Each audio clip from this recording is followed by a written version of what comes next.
Hello बच्चों, SK ज्ञान channel पे आपका वार्म वेलकम। मैं कमल हंसपाल 10th मैथ्स आईसीएसई की ये प्रॉब्लम को बहुत इजी वे से करवाने जा रही हूँ आपको। और जिन भी टफ क्वेश्चंस के सॉल्यूशन चाहिए, जिनमें आपको प्रॉब्लम है, जिनके आप सॉल्यूशंस चाहते हो कि मैं उनको एक्सप्लेन करूं, तो आप कमेंट बॉक्स में बताएं कि वो टॉपिक्स कौन से हैं और मैं उन्हें सॉल्व करूंगी।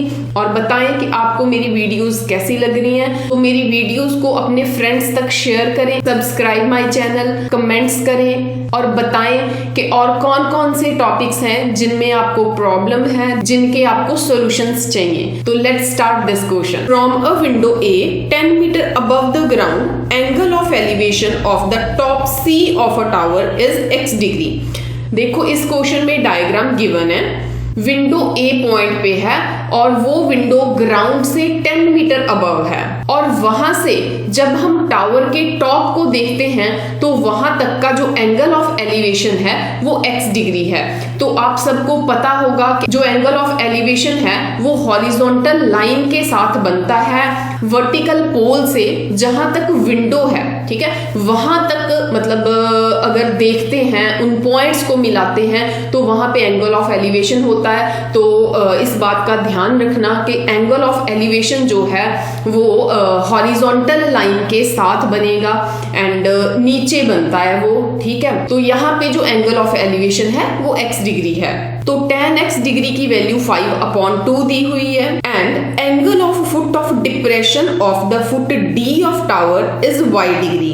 अच्छा, इस क्वेश्चन में डिप्रेशन की बात भी करी है। जो angle of elevation and angle of depression में फर्क क्या होता है? जो एलिवेशन है वो बॉटम पे बनेगा हॉरिजॉन्टल लाइन के साथ, एंड जो एंगल ऑफ डिप्रेशन है वो ऊपर बनता हॉरिजॉन्टल लाइन के साथ ही है। मतलब यहाँ पे जो दो पॉइंट्स हैं वो कौन से हैं? A एंड C, ठीक है।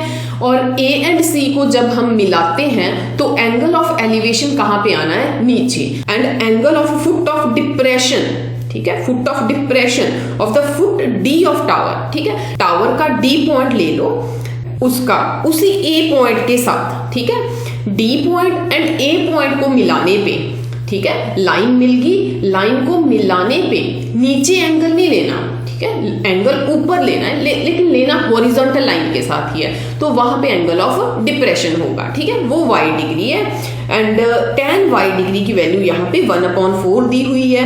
Calculate height CD of tower in metres. देखो CD की वैल्यू निकालनी है, ठीक है। CD के लिए आपको दो पोर्शंस निकालने हैं, CE एंड ED। तो जब आप CE पोर्शन निकालोगे उसके लिए आपको जो ट्राइंगल उठानी पड़ेगी वो है CAE, ठीक है। इस ट्राइंगल से आप CE की वैल्यू निकालना। ED कहां से निकालोगे? ध्यान से देखो, जो ED पोर्शन है that is equal to AB, ठीक है। अगर AB 10 है, ED भी कितना होगा?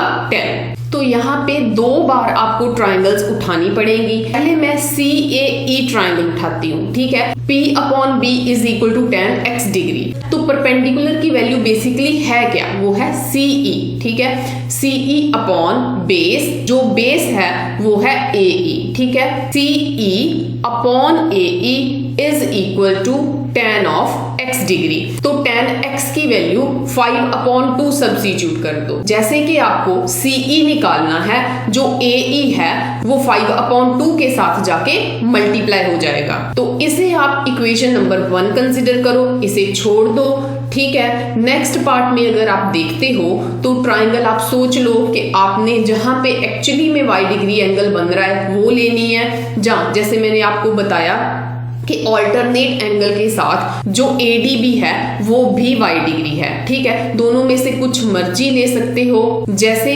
अगर मैं ट्राइंगल AD भी उठाती हूँ, ठीक है, तो अगर मैं नीचे वाली ट्राइंगल का देखूं तो y का भी उन्होंने tan y की वैल्यू 1/4 क्वेश्चन में दी हुई है। तो इसके लिए भी tan कहाँ पे होगा, P अपॉन B पे, वहां पे एंगल ऑफ डिप्रेशन Y था, ठीक है। तो अगर आप नीचे वाली ट्राइंगल लेना चाहते हो तो आपको पता है ADB पे भी एंगल Y बनेगा, इसे ऑल्टरनेट एंगल्स बोलते हैं, ठीक है। तो perpendicular upon base is equal to tan of Y degree. तो परपेंडिकुलर इस केस में AB है, बेस BD है, which is equal to tan of Y degree. tan y की जगह पे उसकी वैल्यू सब्स्टिट्यूट कर दो, ए बी की वैल्यू 10 मीटर्स दी हुई है, क्रॉस मल्टीप्लाई करने से ए ई की वैल्यू आ जाएगी। अब ये जो ए ई की वैल्यू आई है इसको इक्वेशन नंबर 1 में पुट करो, C E is equal to 5 upon 2, A E की जगह पे 40 मीटर्स करो, इसको सॉल्व करो, सॉल्व करने पे ये आपका 100 मीटर्स आ गया, सीई तो 100 मीटर हो गया, फाइन।